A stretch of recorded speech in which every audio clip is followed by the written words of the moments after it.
বন্ধুরা, তোমরা কেমন আছো? আশা করি সবাই খুব ভালো আছো, সুস্থ আছো। আমিও ভালো আছি। অন্বেষা বীরভূম লাইফে নতুন একটা ভিডিওতে তোমাদের অনেক অনেক স্বাগত। তো আমার ভিডিওটা শেষ পর্যন্ত দেখতে থাকো। ভালো লাগলে অবশ্যই সাবস্ক্রাইব করো, আর হ্যাঁ, অনেক বেশি করে শেয়ার আর লাইক করে দিও। তো দেখো, সকাল থেকে আমি আমার কাজ স্টার্ট করে দিয়েছি। অনেকগুলো জামা কাপড় ছিল, ভেজানোই হচ্ছিল না কাজের চাপে, আর প্রচণ্ড ঠান্ডা লেগে যাচ্ছিলো বলে আমি তো বেশি কাছাকাছি করতে পারছিলাম না। যদিও মা করে দিচ্ছিলো, আর মায়ের কোমর ব্যথাটাই রিসেন্টলি একটু বেশি বেড়েছে। তো সেই কারণে আমি বললাম, না, তোমাকে কাচতে হবে না, আমি কেচে নিই।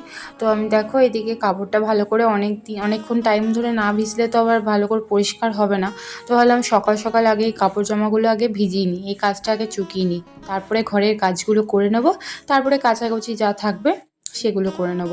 তো দেখো, কিছু নাইটি ছিল, সেগুলো ভালো করে একদম কেচে একদম সার্ফে ভিজিয়ে দিলাম। আর তারপরে দেখো, ঘরে এখনও ঘর মোছা কিছুই হয়নি, কোনো কাজই হয়নি। তো এই যে দেখো, আমি সোয়েটারও খুলে দিয়েছি। কাজ করতে করতে না এত গরম ধরে গেল, মানে আর সোয়েটার পরে থাকা যাচ্ছিল না। আর যদিও ঠান্ডাটা অনেকটা কম আছে, তোমাদের কি ওইদিকে আছে একটু কম? আমাকে একটু কমেন্ট করবে তো। মানে শীতকাল না, এখন বোঝাই যাচ্ছে না, এত রোদের তাপ। তো মা এই ঘরটা ঝাঁট দিয়ে দিয়েছিল, তো সেই কারণে দেখো আমি মুছতে চলে এসেছি ঘরটাতে, আর এই স্টিকটা নিয়ে মুছবো। দেখো এই ঘরটা মুছে নেবো, তারপরে বাকি আমার রুমের কাজগুলো করে আসবো, কারণ বর ঘুমাচ্ছিল।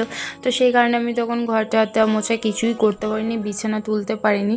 তো এইদিকে ভাবলাম ঘরটা আগে করে নিই, তারপরে আমার ঘরটায় যাব। অন্যদিন কি আমি আমার ঘরটাকে করি, তারপরে এই ঘরটা করি। যেহেতু বর এসেছে, ওর তো উঠতে একটু লেট হয়, তো সেই কারণে আমি ভাবলাম আগে এই ঘরটা পরিষ্কার করে নিলে ওই টাইমটা মেকআপ হয়ে যাবে। তো এই ঘরটা দেখো পরিষ্কার করতে চলে এসেছি। আর এত রুমগুলো ঠান্ডা, তোমরা চিন্তা করতে পারবে না। এই রুমটা একটা মাটির ঘর, কিন্তু শান্ত, প্রচুর ঠান্ডা। মানে ঘরে ঢুকলে ঠান্ডা করছে, বাইরে বেরোলে রোদে গরম করছে। কোথায় যাই বলো তো? মানে ওয়েদারটা এতটাই বিচ্ছিরি। বাইরেটা কি অন্য সময় শীতকালে দেখবে অতটা রোদটা গায়েই লাগে না, আর এইবারে রোদটা প্রচণ্ড গায়ে লাগছে। তো দেখো এদিকে বসে পড়েছি সবজি কাটতে, তো ওইদিকে কাজগুলো করে নিয়েছি। সবজি কাটতে চলে এসেছি। এদিকে ফুলকপি কাটবো, আর ফুলকপি এই ডাঁটাগুলো ভেঙে রেখে দিচ্ছি আমি একটা রেসিপি করব বলে। তো দেখো পরিষ্কার করে কেটে রেখে দিলাম। এবারে ফুলকপিটা কেটে নেবো। পুরোটা দেবো না, অতটা তো লাগবে না। তো ফুলকপি দিয়ে একটা ঝোল হবে।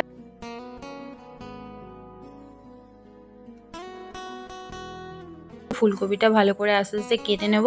আর ফুলকপিগুলো দেখে দেখে কাটতে হচ্ছে, কারণ দেখবে অনেক সময় পোকা থাকে।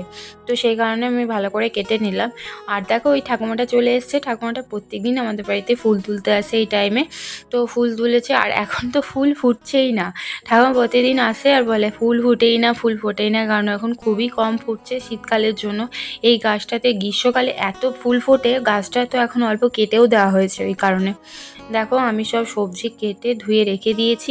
এদিকে হবে ধনেপাতা চাটনি, একটা ফুলকপি দিয়ে মানে ঝোল ঝোল তরকারি হবে। আর এদিকে দেখো মূলো শাক ভাজা হবে, মানে আর সব সবুজ সবুজ শাক ভাজা সব এরকম। আর দেখো তরকারি আলুও কেটে রেখে দিয়েছি, আর মশলার জন্য পেঁয়াজ রসুন কেটে রেখে দিয়েছিলাম। দেখো ভাতটা নামিয়ে রেখে দিয়েছিলাম। তো এদিকে তরকারিটা মানে বসাবো এখন, ফুলকপির তরকারিটা, তার জন্য অল্প তেল দিয়ে দিলাম। আর খুব কম তেলে রান্না করার চেষ্টা করি, কারণ এখন প্রত্যেকটা মানুষের এতটা শরীর খারাপ হচ্ছে। বেশি তেল দিলে দেখবে হয়তো ভাববে টেস্টটা বেশি ভালো হয়, কিন্তু দেখবে অল্প তেলেও কিন্তু টেস্ট ভালো হয়। তো দেখো আমার তেল গরম হয়ে গেছিলো, ফোড়ন দিয়ে দিয়েছিলাম।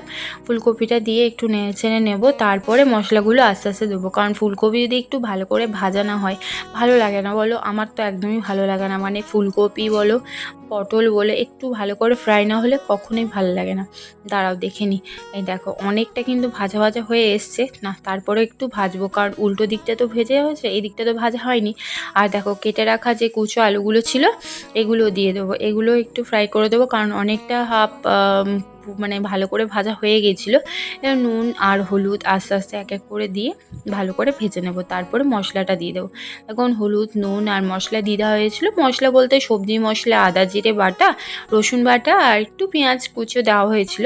তো দেখো এদিকে মশলার পুরো বন্যা বইছে, মানে এগুলো সব মিক্সিতে পেস্ট করা হবে, মানে গুঁড়ো করা হবে। তো সেই জন্য রোদে দেওয়া হয়েছিল, রোদে না দিলে তো ভালো হবে না। দেখো আমি শুকনো লঙ্কার বোটাগুলো ছাড়াতে বসেছি, আর বরের সঙ্গে গল্প করছি। আর ভিডিওটা কিন্তু আমার বরই করছিল। এদিকে দেখো কতগুলো সব রোদে দেওয়া হয়েছে, আর রোদে না দিলে ভালো ভালো করে বেশ গুঁড়ো হয় না। তো এদিকে আমি বোটাগুলো ছাড়িয়ে নিলাম, কারণ এই বোটাগুলো থাকার জন্য না ভালো করে মিশিয়ে দিয়ে পেস্ট হবে না, কেউ একটা দানা দানা থাকবে। দেখো আমার বড় আমাকে রান্নাতে হেল্প করছে, দেখেনি আমি ভিডিও করছি। তারপরে যখন দেখছি ওর হাসিটা জাস্ট দেখো। তো যাই হোক, এদিকে দেখো ফুল তরকারি করা হচ্ছে। এ দেখো আমার রান্না প্রায় হয়ে গিয়েছিলো, তো ভাবলাম জিনিসগুলো এক এক করে গুটিয়ে রেখে দিই, কারণ বাইরে তো সব মশলা তেল ওগুলো বার করেছিলাম, কারণ যেহেতু ওখানে বসে বসে রান্না করছিলাম, বারবার রান্নাঘর থেকে নিয়ে আসা রান্না করা হয় না।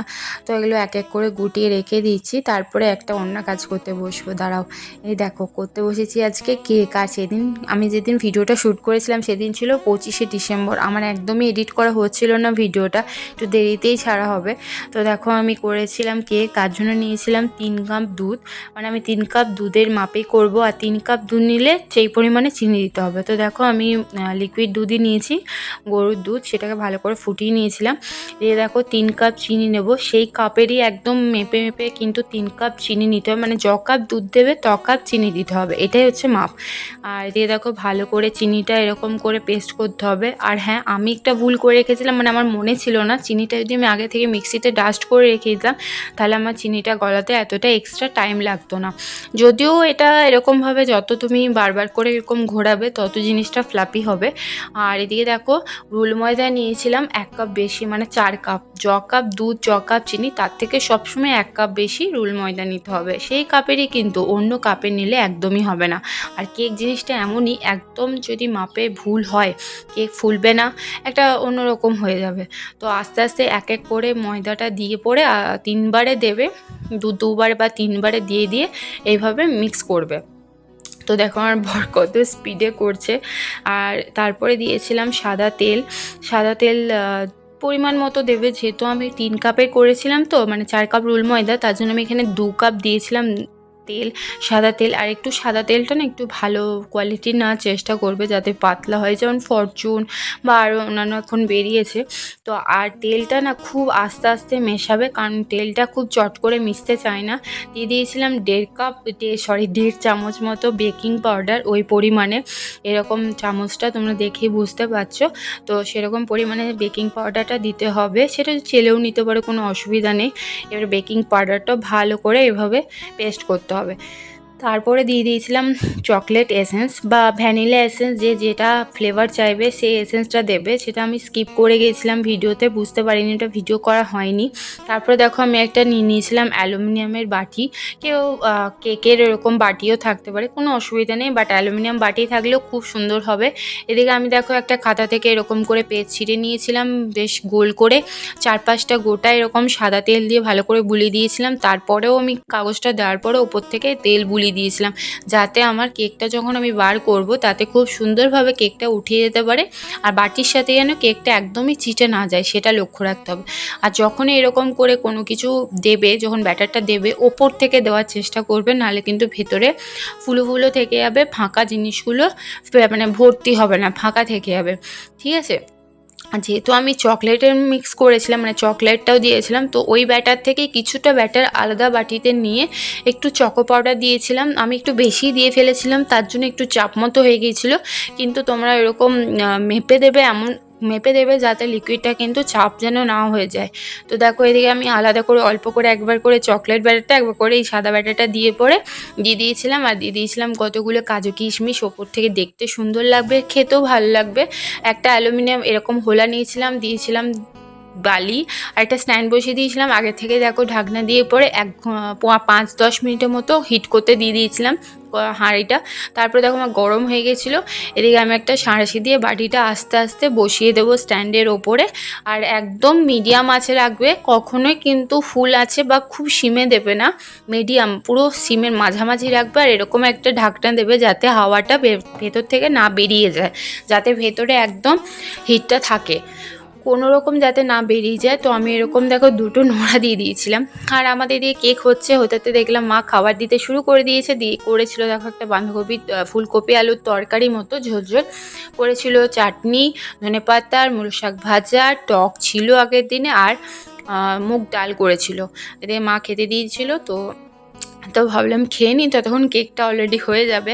আর বাবা দেখো রোদে অলরেডি খেতে বসে গেছে। আমরা যদিও খেতে বসি অন্যদিন লেট হয়ে গিয়েছিলো, বরের জন্য লেট হয়েছিল আর আমি কেক বানাচ্ছিলাম। তো এদিকে দেখো আমাদের খাওয়া হয়ে গিয়েছিলো। আর যে কাপড় চাপড়গুলো তুলে রেখেছিলাম, তো ভাবলাম এগুলো গুটিয়ে রেখে দিই, কারণ পরে আবার সময় হবে না হবে, তো সন্ধে হয়ে যাবে, তো সেই কারণে ভাবলাম গুটিয়ে রেখে দিই। আর যেহেতু কেকটা হচ্ছিলো আমাকে তো পরে দেখতেই হতো, বরের কতগুলো জামা কাপড় সোয়েটার ওগুলো ছিল রোদে দেওয়া, আর আমার কাঁচা জামা কাপড়গুলো ভালো করে গুছিয়ে ভাবলাম তুলে রেখে দিই, কারণ আবার পরে সেই পরে থেকে যাবে।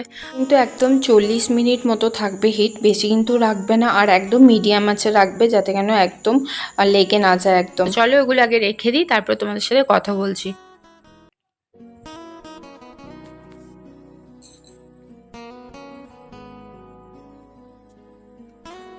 দাঁড়াও, দেখো চলে এসেছি কেকটা দেখতে। আর কেকটা দেখো আমি উল্টো দিকে ঢাকা দিয়েছিলাম, এত ফুলে উঠেছিল ওপরটা না চিটে গেছিলো, তো আমি ওইভাবে ঢাকনাটা দিয়ে দিয়েছিলাম পরে। তো দেখো কেকটা কতটা ফুলে উঠেছে, আর হাত দিয়ে দেখলাম হ্যাঁ খুব সুন্দর স্পঞ্জি স্পঞ্জি হয়েছে। আর ঠান্ডা হয়ে গেলে না আরও বেশি ভালো লাগে, প্রথমে ঠান্ডা না হলে কেকটা কিন্তু কাটলে খুব তাড়াতাড়ি কিন্তু ওটা ভেঙে যায়। তো দেখো আমি তোমাদেরকে পুরোটাই শেয়ার করছি, কত সুন্দর অনেকটা ফুলে উঠেছে ওপরে অনেকটা। আর এই কাগজগুলো তোমরা যখন ঠান্ডা হয়ে যাবে একটা এরকম ছুরি বা চামচের এরকম পেছনটা নিয়ে আস্তে আস্তে সাইডটা এরকম চেঁচে চেঁচে নেবে, নাহলে কিন্তু মানে কি বলবে ভেঙে যেতে পারে। তো এরকম করে আস্তে আস্তে একটা ছুরি বা চামচের মাধ্যমে সাইডটা ভালো করে ছাড়িয়ে নেবে। আমার ভিডিও কেমন লেগেছে অবশ্যই বন্ধুরা জানিও। তো আজকের মতো ভিডিও এখানেই শেষ করছি, তোমরা সবাই খুব ভালো থেকো, সুস্থ থেকো।